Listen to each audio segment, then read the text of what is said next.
What up, Fight World? It's your boy Ego, and I'm back with some more boxing.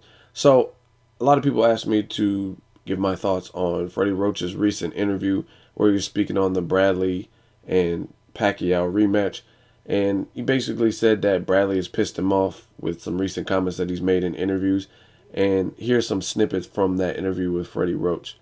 Some things I don't really agree with, but he said the first fight with Bradley was so easy for Manny that after 6 rounds he just took it easy on him. Not this time, Roach said. Our mantra is close the show, no mercy. Bradley says he fought Manny last time with 2 bad feet. I don't remember him coming into the ring in a wheelchair. He hurt his feet when Manny connected his power punches on him. For Bradley to say Manny doesn't have the hunger anymore and it's never coming back, Manny no longer has the killer instinct, that tells me Bradley is still suffering from the concussion Provatnikov gave him. So that's just a snippet from the interview. As far as my thoughts, I think I like Freddie Roach. I mean, he's definitely a good trainer and he's a Hall of Famer. Maybe a bit overrated depending on the fan and your taste, what you like.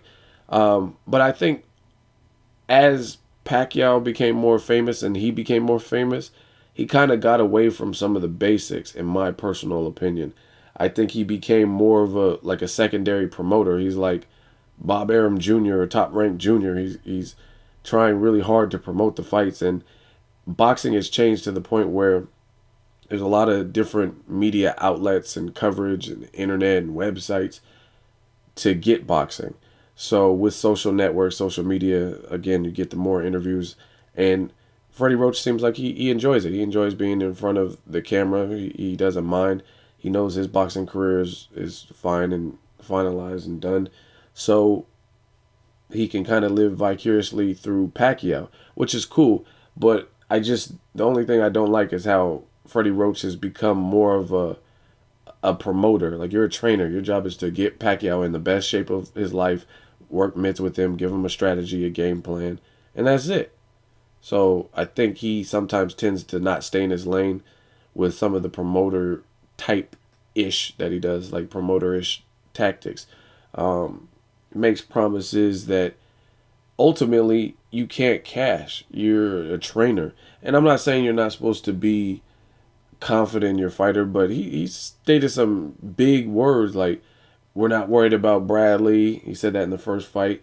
He also said that they were going to knock out Marquez within 6 rounds, and he was the one that got knocked out. He said Pacquiao's right hand had improved tremendously, and basically this was going to set the record straight, and Marquez was going to get knocked out.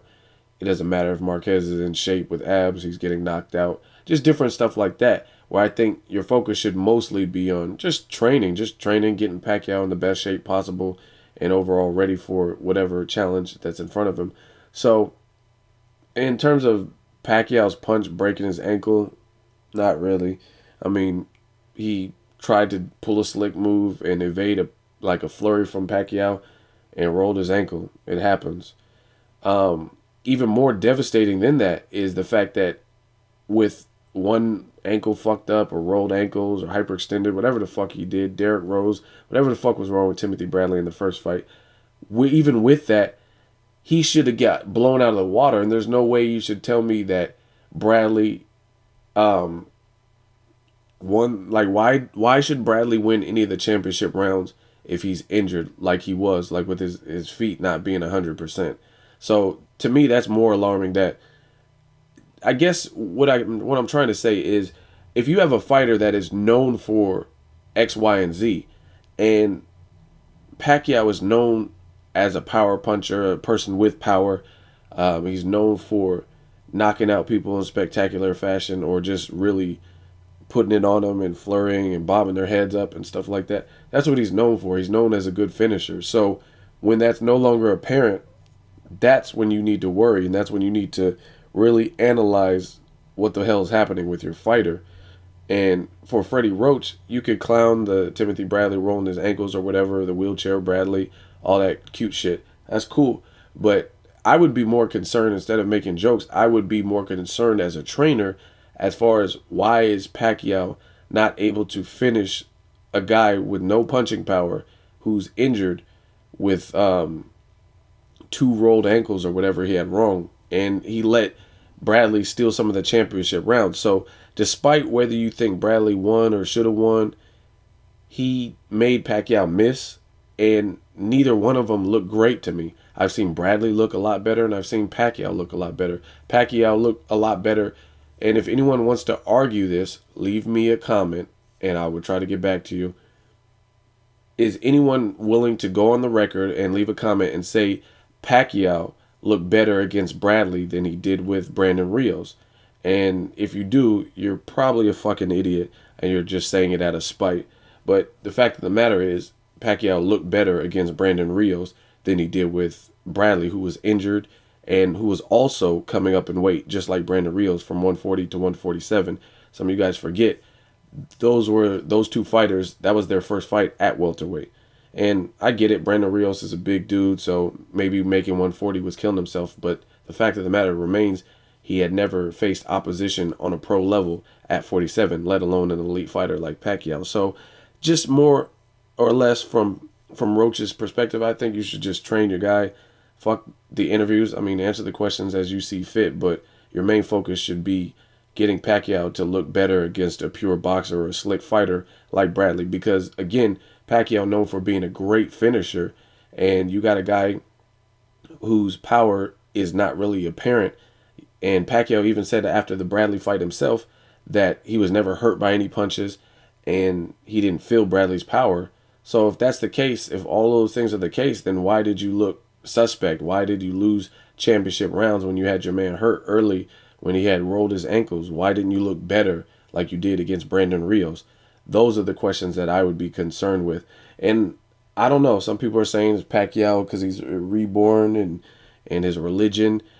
I don't buy that. Like, that's cool. Then if your religion is going to take you out of the fight game and change your whole style to the point where you get knocked out or whatever, then you should probably consider retirement, because that's similar to saying your heart's not in it. So as far as Freddie Roach and making remarks like the first fight was so easy with Bradley that he decided to take it easy, that's stupid. Like, since when has that ever been a good game plan or a good strategy? Like, yeah, this shit is such a piece of cake that I'm not, you know what I mean? That's like me, let's say I'm in a class with 30 kids, and the teacher has assigned us all a quiz, and the quiz has 50 questions on it. And let's say I start off banging, like all these other students are getting caught up and having difficulty answering the quiz, and I'm already on question 25, and I'm like, oh, I have such a great start that I'm just not going to answer the rest of the test. That's stupid.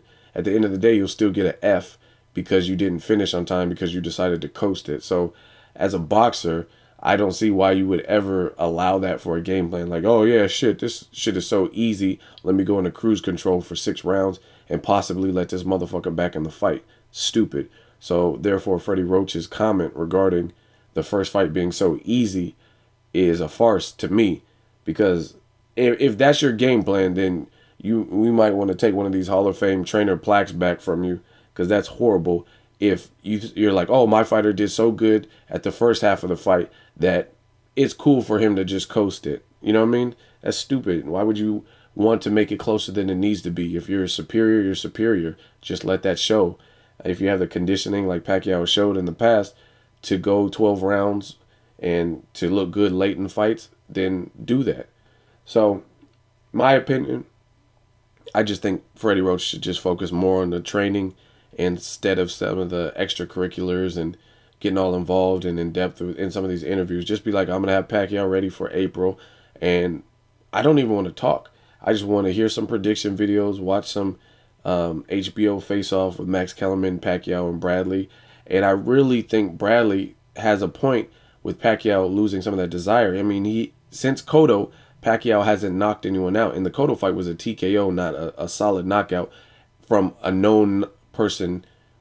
I would venture off to even call Pacquiao a knockout artist. You know what I mean? From someone who's known as a good finisher.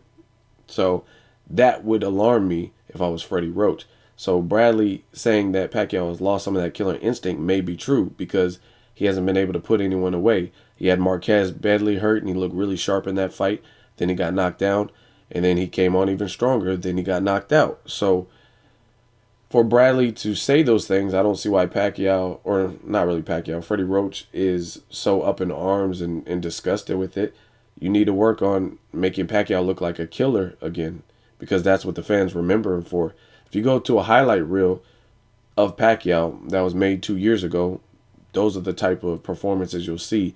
His performances against Ricky Hatton, his performances against David Diaz. Those are the highlight clips you're going to see. The Cotto fight. You're not going to see him, Bradley. You know what I mean? They're probably not going to throw many clips of Bradley in there. They'll throw a Cotto in there and not going to show much of Bradley fight because neither one of them look great to me. So I'm going to work on my prediction, and I just wanted to comment on Freddie Roach's comments about Bradley. And we'll see, ultimately, if Pacquiao does have the killer instinct, if he is truly able to convincingly beat a pure boxer and someone who's on the incline undefeated like Timothy Bradley. We're going to see next month. I can't wait. Let me know what you guys think. As always, hate, comment, or subscribe. Till next video, it's Ego signing off.